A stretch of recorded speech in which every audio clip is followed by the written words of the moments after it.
ბათუმის ბოლო მოწვევის საკრებულო მუშაობა დაასრულა. ძველი შემადგენლობიდან ახალ წარმომადგენლობით ორგანოში მხოლოდ ირაკლი ჩავლეიშვილი და ერთიანი ნაციონალური მოძრაობის 3 წევრი გიორგი კირთაძე, ნოდარ დუმბაძე და ჯუმბერ კახიძე განაგრძობენ მუშაობას.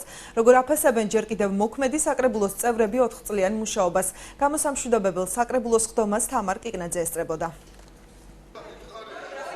სამახსოვრო ფოტო და გაწეული მუშაობის შეჯამება სიმბოლური სხდომით 2010 წლის მოწვევის საკრებულო მუშაობა დაასრულა. დეპუტატებმა ერთმანეთს მოთმინებისათვის ხმაურიანი განცხადებებისა თუ მიღწეული წარმატებებისათვის მადლობა გადაუხადეს. დღეს ჩვეული კრიტიკისა და ლექსიკონის გამოყენების გარეშე შეფასდა წარმატებული თუ წარუმატებელი ნაბიჯები. ჩვენ ძალიან მძიმე პერიოდში მოგვიწია მუშაობა, იცით თქვენ ის პოლიტიკური პერიპეტიები, რომელიც თელს ქვეყანაში იყო. ღირსება არ დაუკარგავს საკრებულოს არც ერთ წევრს. ჩვენ გქონდა ჟაბაასი, ჩვენ გქონდა დაპირისპირებას, მაგრამ ეს იყო ყველაფერი საქმიანი. გიორგი კირთაძემ ღირსეულად გაუძლო იმ პერიპეტიებს, როდესაც მოხდა მისი გადარჩევა და ჩემი არჩევა. ჩვენ გავაგრძელებთ მუშაობა, მართალი მოგახსენოთ, რომ გქონდა შეხლა შემოხლას დაპირისპირებას, მაგრამ ეს ზღვარს არ გადასულა. მომდევნო მოწვევის საკრებულოებს უნდა ვაჩვენოთ, რომ მიუხედავად აძაბული სხდომებისა ბათუმის საკრებულოში კოლეგიალობას, რა თქმა უნდა, არ კარგავს ბათუმის საკრებულოს წევრები და ეს უნდა იყოს ტრადიცია ქალაქში. რა იყო ბოლო მოწვევის საკრებულოს მთავარი პრობლემა 4 წლის განმავლობაში? ხარვეზებზე საკრებულოს უხუცესმა წევრმა ზაურ ფატლაძემაც ისაუბრა.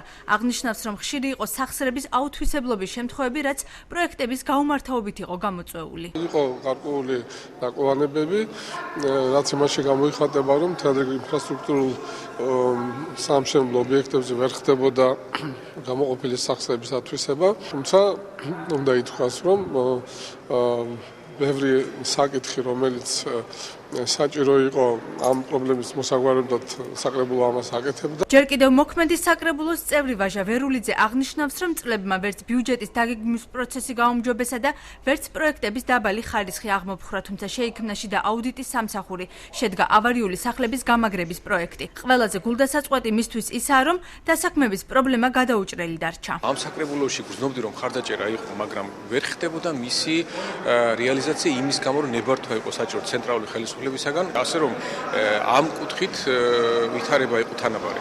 ამ მოწვევის საკრებულოს ყოფილი წევრისთვის, რომელიც დღეს უკვე რეგიონის ერთ-ერთი კანონმდებელია, ყველაზე მთავარი მოვლენა როლების შეცვლა და სავარძლებზე მონაცვლეობა აღმოჩნდა. ოპოზიციაში მყოფი პირები აღმოჩნდნენ ხელისუფლებაში და პირიქით მე ვფიქრობ, რომ ეს იყო ძალიან დიდი გაკვეთილი, ძალიან დიდი გამოწვევა და გამოცდა თითოეული ჩვენთაგანისთვის. ეხლა ვინ როგორ ჩავაბარეთ, ეს რა თქმა უნდა საზოგადოების განსჯის საგანია.